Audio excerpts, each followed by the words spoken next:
Hello student, मैं Tara Bharati. Welcome to Tara Bharati classes. और आज की क्लास जो है वो इंग्लिश को लेकर होने वाली है। क्योंकि आपके जो सीबीएसई बोर्ड में 10th के जो पेपर्स हो रहे हैं उनमें नेक्स्ट पेपर जो है वो इंग्लिश का है। तो हम आज चर्चा करने वाले हैं, बातें करेंगे, सीखेंगे, ये जानेंगे कि किस तरीके से हम रीडिंग स्किल और राइटिंग स्किल के अंतर्गत अपने आने वाले नंबर्स की वैल्यूएशंस को इम्प्रूव कर सकते हैं, उसमें इजाफा ला सकते हैं और ये जान सकते हैं कि किस तरीके से रिटन स्किल को यूज करते हुए हम ये देख पाएंगे कि हमें अपने नंबर को बढ़ाने में क्या क्या कोशिशें और भी करनी है, किन चीजों को रिमाइंडर रखना है ताकि हमसे गलतियां ना हो और हमारे नंबर जो हैं वो बिना कारण के कटिंग ऑफ में न चले जाए। तो आइए स्टार्ट करते हैं आज की क्लासेस और देखते हैं इंग्लिश के अनसीन पैसेज यानी कि रीडिंग स्किल के अंतर्गत आने वाले अनसीन पैसेज के बारे में।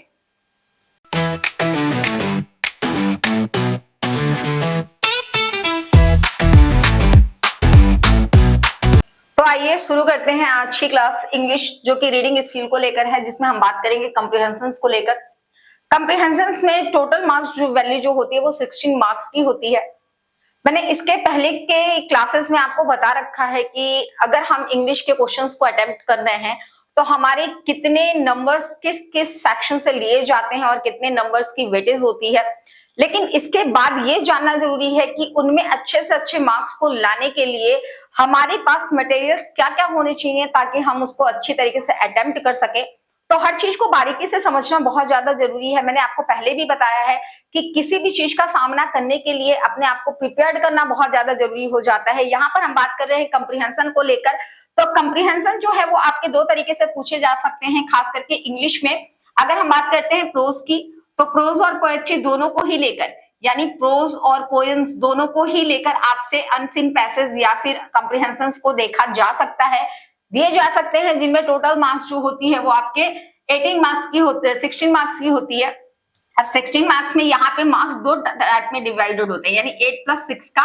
तो अगर प्रोज से है तो 8 मार्क्स के होंगे और पोएट्री से है तो 6 मार्क्स के होंगे, और ये टोटल मिलाकर आपके लगभग जो है वो 16 मार्क्स के अप्रोक्स बन जाते हैं। 8 मार्क्स का होता है। हम यहाँ पे बात करते हैं सबसे पहला पैटर्न जो कि कंप्रीहेंशन के अंतर्गत आता है। पहला होता है फैक्चुअल। फैक्चुअल का मतलब ही होता है घटना पर आधारित, यानी तथ्य कथित, तथ्य परक कह सकते हो आप इसे। यानी कि जो भी घटनाएं एज अ आर्टिकल आपके न्यूज़पेपर में अनाउंस की जा रही हैं या फिर किसी मैगजीन्स के थ्रू लिए जा रहे हैं, तो जो भी आर्टिकल तत्कालिक समय की होती है जिसमें आपके आर्थिक घटनाओं को लेकर, आर्थिक समस्याओं को लेकर या सोशल प्रॉब्लम्स को लेकर यहाँ पे इश्यूज को रखा जा सकता है और इससे संबंधित प्रश्न पूछे जाते हैं, जिनमें इन प्रश्नों को आधारित किया जाता है ग्रामर के हिसाब से। यानी इसमें आपको नरेशन चेंज आ सकते हैं, वॉइस चेंज आ सकता है, या फिर सिमिलर वर्ड्स का यूज करना आ सकता है, या उनके मीनिंग्स को शो करना आ सकता है। इस तरह के छोटे छोटे एमसीक्यू बेस्ड क्वेश्चन आपके पास सामने आने वाले हैं। यहाँ पे मैं फिर से एक बार बता रही हूँ, फैक्चुअल का मतलब तथ्य परक होता है और तथ्य परक के अनुसार आर्टिकल्स के रिगार्डेड, यानी न्यूज़पेपर के आर्टिकल्स के रिगार्डेड आपसे क्वेश्चन पूछे जाते हैं। ये आर्टिकल्स किसी भी प्रकार के हो सकते हैं जो सामाजिक समस्या यानी कि सोशल प्रॉब्लम्स के ऊपर बनाए गए हों, या इकोनॉमिकल प्रॉब्लम्स को लेकर बनाए गए हैं, या फिर पॉलिटिकल स्टेबिलिटी को लेकर बनाए गए हों, या फिर आपके सामाजिक या राजनीतिक समस्याओं को लेकर रखे गए हों। इस तरह के तथ्य परक बातें आपके सामने रखी जा सकती हैं और इनसे जो है वो एमसीक्यू बेस्ड क्वेश्चन, यानी कि हर एक क्वेश्चन को जो कैरी करने के मार्क्स होंगे वो 1 मार्क्स के होंगे, 2 मार्क्स के भी हो सकते हैं अगर वो सब्जेक्टिव क्वेश्चन यानी उनकी वर्ड लिमिट 20 to 80 वर्ड्स की जाए तो। नेक्स्ट कंडीशन है आपके डिस्क्रिप्टिव और द लिटरेचर की, यानी ये जो है विवरणात्मक प्रश्न होते हैं। यानी इसमें जो भी अनसीन पैसेज के पैराग्राफ दिए जाएंगे, ये पैराग्राफ आपके डिस्क्रिप्शन यानी किसी भी चीज के मूल्यांकन को लेकर या संपूर्ण विवरण को लेकर होगा। ये साहित्य से भी लिए जा सकते हैं। साहित्य कहने का मतलब किसी भी राइटर्स के लिखी हुई रचनाओं के आधार पर यहाँ पर आपसे अनसीन पैसेज देखने को दिया जा सकता है। यानी ऐसे अनसीन पैसेज या कंप्रीहेंशन होंगे जिसमें किसी रचनाकार के रचनाओं को वर्णित किया जाएगा या उनके स्टेटमेंट को लिखा जाएगा, या उनके ही ड्रामा या उनके प्रोज में से कुछ लाइनें उठाकर आपको दी जाएंगी और उनके हिसाब से आपसे प्रश्न पूछे जाएंगे। सबसे लास्ट है आपका ये जानना कि केस बेस्ड क्या होता है। केस बेस्ड कहने का मतलब होता है स्टैटिकल डाटा, जो कि पॉपुलेशन को लेकर हो सकता है, एजुकेशन को लेकर हो सकता है, इकोनॉमी को लेकर हो सकता है, या सेल परचेज को लेकर हो सकता है। इस तरह के डाटा में 3 तरह की डाटा आपके सामने रखे जा सकते हैं, यानी कि single bar graph, double bar graph, या फिर पाई चार्ट, या फिर ग्राफ के रूप में भी आपके पास डाटा अवेलेबल होगा, जिसके अकॉर्डिंग आपसे क्वेश्चन पूछे जाएंगे। कुछ डिस्क्रिप्शन भी आपको दिए जाते हैं, जिसके आधार पर आपको कंप्रीहेंशन से संबंधित प्रश्नों के उत्तर देने होते हैं। अब बात आती है कि इनको अटेम्प्ट करते समय हमें किन किन बारीकियों का ध्यान देना है। तो मैं आपको बता रही हूँ, बारीकियों को ध्यान देते समय आप सबसे पहले ये देखोगे कि सबसे पहले तो सिंसियरली आपको सभी चीजों को रीड आउट करना है। तो पहले कंडीशन, चूंकि ये रीडिंग स्किल है, ये आपकी रीडिंग स्किल है, तो रीडिंग स्किल में सबसे बड़ी ध्यान देने वाली बात होती है कि आप पढ़ के लाइनों को कितनी अच्छी तरीके से समझ सकते हो। तो हम यहाँ पे सबसे पहले करेंगे रीड आउट करना। हम अनसीन पैसेज के हर एक पैराग्राफ को बकायदे, अगर प्रोज है तो हर पैराग्राफ को, और पोएट्री है तो हर एक स्टैंजा को बहुत ही बारीकी से पढ़ेंगे। और बारीकी से पढ़ने के बाद जो पहली कंडीशन होगी वो होगी अंडरलाइन करने की, यानी कि जो भी टर्म्स हमारे लिए वैल्यूएबल दिखाई देते हैं हम उनको अंडरलाइन करते हैं। अंडरलाइन यानी जिस भी पैराग्राफ के अंतर्गत हमें लगता है कि ये वर्ड से क्वेश्चन पूछा जा सकता है, ये हमारे इस स्टैंजा का टर्निंग पॉइंट है, तो हम इसे टर्म्स के हिसाब से वहां पर रिमार्केबल कर लेते हैं, यानी कि टर्म्स के हिसाब से इसे अंडरलाइन करते हैं, ताकि अगर उसके रिगार्डेड हमारे सामने कोई भी क्वेश्चन एमसीक्यू बेस्ड हो या फिर किसी भी प्रकार का अगर पूछा जाए तो हम उसको तुरंत अटेम्प्ट कर सके। दूसरी कंडीशन होती है कि जब भी हम प्रश्न के उत्तरों को दे रहे होते हैं, जैसा भी हम उसका अर्थ समझ रहे होते हैं, तो हम सिंपल वर्ड्स का इस्तेमाल करते हैं, यानी आपके पास वोकैब्युलरी होनी चाहिए, शब्दकोश होना चाहिए, यानी कि वर्ड सिंप्लिसिटी।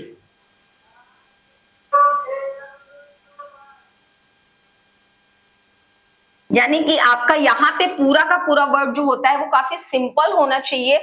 दूसरी कंडीशन, ग्रामेटिकली मिस्टेक नहीं होना चाहिए, यानी कि आप पूरी तरीके से पंक्चुएशंस का या फिर ग्रामर के अदर पोर्शंस का सही तरीके से सही जगह पे एप्रोप्रिएटेड फॉर्म में इस्तेमाल करोगे। तो दूसरी चीजें, तीसरे नंबर पे आपका आता है ग्रामर मिस्टेक को ध्यान देके चलोगे।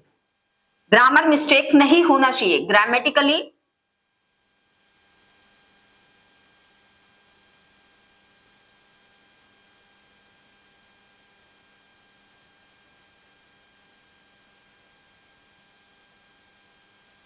अवॉइड।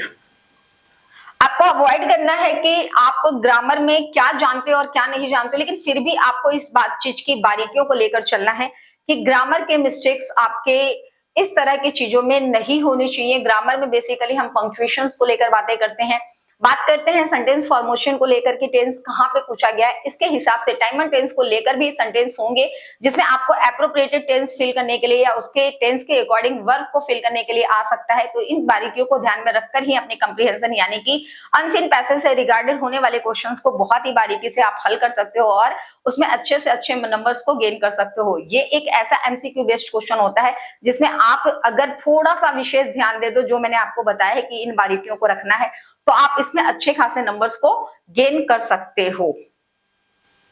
तो पेपर के को अटेम्प्ट करते समय राइटिंग स्किल, रीडिंग स्किल को लेकर जो भी बारीकियां होती हैं उनको यहाँ पर हम सीख रहे हैं। अभी हमने देखा कि हम रीडिंग स्किल को लेकर किन किन बारीकियों को ध्यान देते हैं, यहाँ पर हम देखेंगे राइटिंग स्किल को लेकर हम किन किन बारीकियों को ध्यान में रखते हैं। पहली बात तो ये जान लीजिए कि राइटिंग स्किल अपने आप में एक लेखन शैली की दक्षता को प्रस्तावित करता है। दैट मीन्स आप लिखने में कितने ज्यादा सुदृढ़ हो, आपके पास कितनी अच्छी वोकैब्युलरी है, कितना ग्रामेटिकली स्ट्रेंथ है आपका, वो सारी चीजें स्पष्टता के साथ आपके लिखने की शैली में दिखाई देता है। तो यहाँ पर अगर आप 10th या 12th या फिर 11th के ही क्यों ना स्टूडेंट हो, अगर आप इंग्लिश के पेपर को अटेम्प्ट कर रहे हो और उसके अंतर्गत आपको राइटिंग स्किल को अटेम्प्ट करना है या लिखना है, तो इन चीजों को पहले तो जान लीजिए कि आप में क्या क्या आ सकता है। तो जो चीजें आने वाली हैं वो है formal letter, informal letter, notice, note making, advertisement, job letter, article writing, report writing. अब अगर हम बात करते हैं फॉर्मल लेटर, इनफॉर्मल लेटर की, तो ये दोनों ही पत्राचार के तरीके हैं, यानी कि लेटर लिखने का तरीका है। मैं यहाँ पे हार्डली थोड़ा सी बातें आपको बता के चल रही हूँ, वो ये कि फॉर्मल और इनफॉर्मल में अंतर क्या होता है।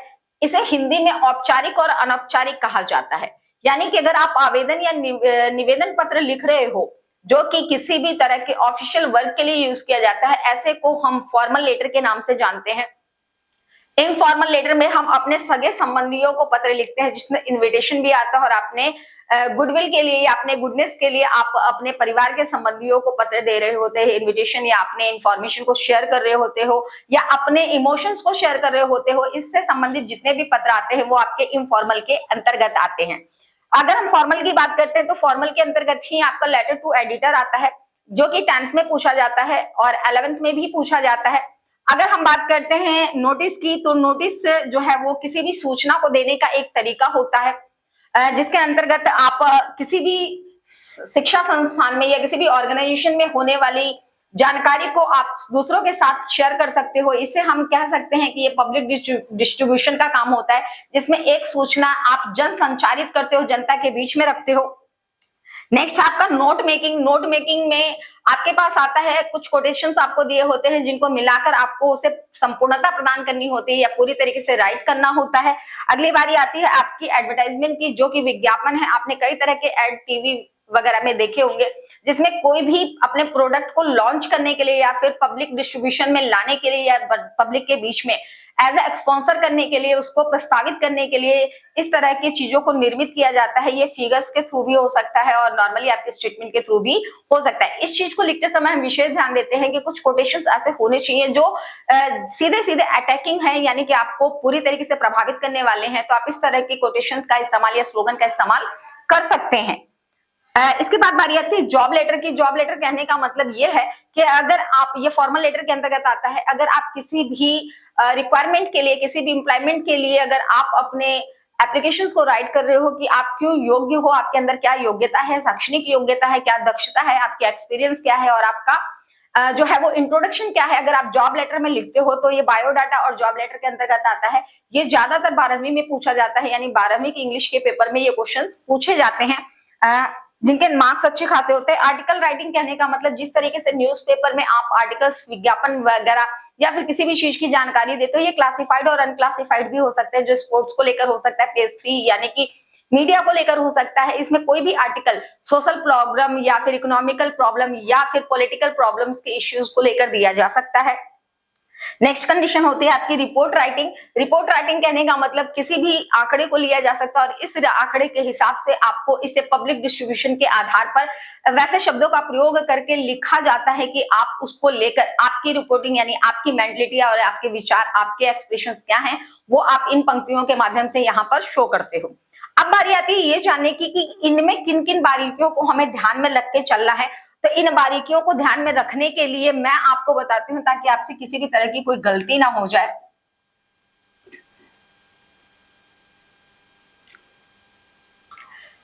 देखिए, जो भी चीजें अभी मैंने आपको बताई थी कि क्या क्या आने वाला है, उसके अंतर्गत हमारे हर एक क्वेश्चन के 3 फेस होते हैं, यानी कि 3 चीजों को हम हैंडल करते हैं। जैसे कि हम कह सकते हैं कि हमारा कंटेंट क्या होने वाला है या हमारा फॉर्मेट क्या होने वाला है। तो अगर हम फॉर्मेट की बात करते हैं तो फॉर्मेट को ध्यान में रखते हुए, फॉर्मेट में हमारी 2-3 चीजें होती हैं। जब हम लेटर लिख रहे हैं, नोटिस लिख रहे हैं, आर्टिकल लिख रहे हैं, तो हमें ये देखना है कि हमारा जो फॉर्मेट होता है वो 3 चीजों को पूरी तरीके से एक्सप्लेन कर रहा हो, 3 चीजों को पूरी तरीके से इंट्रोड्यूस कर रहा हो। और वो 3 चीजें क्या है? पहला तो है आपका इंट्रोडक्शन,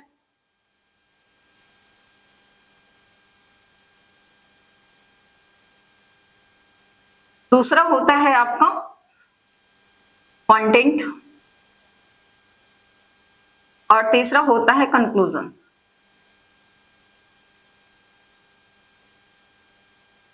अब इस चीज को विशेष तौर पर ध्यान दीजिए। अगर आपका कोई भी क्वेश्चन, यानी कि अगर नोटिस है, मान लेते हैं 3 नंबर का है, अगर 3 नंबर का है तो इसमें 1 नंबर इंट्रोडक्शन को दिया जाता है, 1 नंबर कंटेंट को दिया जाता है और 1 ही नंबर कंक्लूजन को दिया जाता है। इस तरीके से आप 3 नंबर पाते हो। अगर आपने इनमें से किसी भी 1 नंबर को मिस किया, यानी कि किसी भी एक चीज को नहीं लिखा, तो वो नंबर आपके काट लिए जाते हैं, यानी कि वो कटिंग में चला जाता है और बाकी के बचे हुए नंबर ही आपको दिए जाते हैं। अब मैं आपको बहुत ही सरल तरीका बताती हूँ कि अगर आप मान लेते हैं नोटिस मेकिंग कर रहे हो या फिर आप किसी भी तरह का लेटर लिख रहे हो, जैसा कि लेटर में होता है, लेटर में भी सेम कंडीशंस होते हैं। इसमें इंट्रोडक्शन का 1 मार्क्स होता है, कंटेंट के 2 मार्क्स होते हैं और 2 ही मार्क्स आपके कंक्लूजन के होते हैं। टोटल मिलाकर आपके 5 मार्क्स बनते हैं। तो अगर आप किसी भी चीज को मिस ना करो, इसके लिए सबसे ज्यादा जरूरी है कि आपका जो क्वेश्चन दिया गया है उसको आप बहुत ही बारीकी से पढ़िए। इंट्रोडक्शन और कंक्लूजन जो है वो आपको पहले से पता है। कंटेंट को लेकर थोड़ी सी दिक्कत होती है, तो कंटेंट में क्या है, आप वही कंटेंट डालते हो जो आपके क्वेश्चन में पूछा जाता है, और उसके हिसाब से ग्रामेटिकली अगर आपको टेंस और नरेशन वाइज जैसी चीजें आती हैं या कंडीशनल टेंस जैसी चीजें आती हैं, तो आप सेंटेंस का फॉर्मेशन करके बहुत ही इजीली कंटेंट को हैंडल कर सकते हो और लिख सकते हो। तो मेरी आपसे गुजारिश यही है, एडवाइस आपकी यही है कि अगर आप क्वेश्चंस को अच्छी तरीके से समझ रहे हो तो क्वेश्चन के हिसाब से आप उन क्वेश्चंस को अटेम्प्ट करो। आपको अगर पूरी तरीके से नहीं भी आता है तो भी आप कंटेंट के अकॉर्डिंग ही उससे मिलते जुलते सेंटेंस का फॉर्मेशन कीजिए और उसे लिखिए, ताकि आपके वो नंबर आपसे मिस ना हो। टीचर को चाहिए, यानी एग्जामिनर जो भी आपकी कॉपी को चेक कर रहा है, उसे बहुत ही बारीकी से ये चाहिए कि हर एक बच्चे ने क्वेश्चंस को पूरी तरीके से अटेम्प्ट किया है या नहीं किया है। तो आपका क्वेश्चन अटेम्प्ट करना सबसे ज्यादा जरूरी है, आपको क्वेश्चन किसी भी कंडीशन में छोड़ना नहीं है, ठीक है। अब हम जिन बारीकियों की बात कर रहे हैं, तो पहले तो आपको फॉर्मेट को बहुत ध्यान में देके चलना है कि किसका फॉर्मेट क्या होता है। दूसरी कंडीशन अगर हम कहते हैं तो इस चीज को याद रखिए कि ग्रामर स्ट्रांग होना चाहिए आपका। आप जो वर्ड यूज कर रहे हैं पहले हम ये देखेंगे कि ग्रामर हमारा मिस्टेक नहीं होना चाहिए, तो ग्रामर स्ट्रांग होना चाहिए।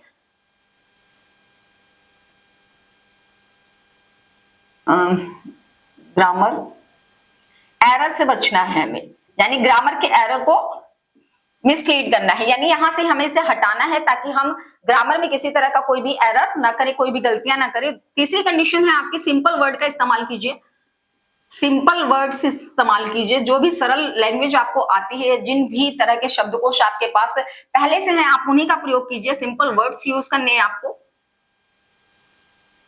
चौथी कंडीशन है आपकी वो ये कि हमें हमेशा किसी भी चीज के, यानी चाहे आप नोट मेकिंग कर रहे हो, चाहे आप आर्टिकल लिख रहे हो, चाहे आप फॉर्मल या इनफॉर्मल लेटर लिख रहे हो, वो कितने वर्ड लिमिट में है, वर्ड लिमिट को कैरी करना है, यानी कि हमें वर्ड्स की लिमिट को क्रॉस नहीं करना, तो वर्ड लिमिट को हमें यहां पे लेके चलना है, वर्ड लिमिट।